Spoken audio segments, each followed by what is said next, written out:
বাংলা সাহিত্যের ভুবনে এমন কিছু গল্প আছে যেগুলো আমাদের মনকে ছুঁয়ে যায় বারবার। তেমনি একটি গল্প রবীন্দ্রনাথ ঠাকুরের অমর সৃষ্টি কাবুলিওয়ালা।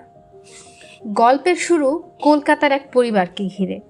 বাচ্চা মেয়ে মিনিকে নিয়ে গল্পের মূল আবহ। মিনি ছিল একেবারে টুকটুকে প্রাণচঞ্চল মেয়ে। তার গল্প, কৌতূহল আর প্রশ্নে ভরে থাকতো চারপাশ। আর এই মিনির সঙ্গে একদিন পরিচয় হয় দূর আফগানিস্তান থেকে আসা কাবুলিওয়ালার। কাবুলিওয়ালার কাজ ছিল বাদাম আর কিশমিশ বিক্রি করা, কিন্তু তার সাথে মিনির সম্পর্ক শুধু ব্যবসার ছিল না, তারা হয়ে উঠেছিল বন্ধু। কাবুলিওয়ালা তার নিজের মেয়ের কথা মনে করে মিনিকে আদর করত। মিনি আবার প্রতিদিন গল্প করত কাবুলিওয়ালার সাথে। তাদের সেই হাসি, গল্প আর খুনসুটি দেখে পরিবারও অবাক হতো। কিন্তু জীবনে তো সব সময় আনন্দ থাকে না।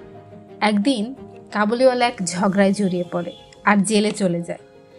দীর্ঘ বছর কেটে যায়। এদিকে ছোট্ট মিনি বড় হতে থাকে।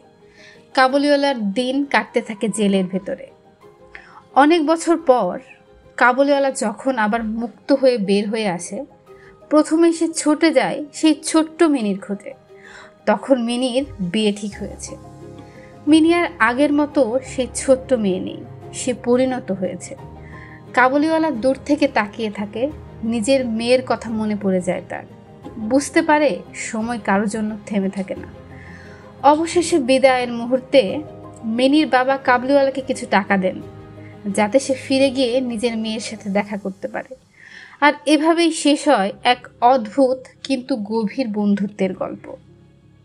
কাবুলিওয়ালা আমাদের শেখায় সম্পর্কের বাঁধন শুধু রক্তের নয়, ভালোবাসা আর মানবিকতার মাধ্যমে মানুষ মানুষকে আপন করে নেয়।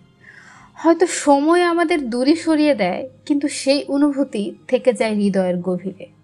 আতিয়া ইবনাত রিফা, ঢাকা চ্যাট।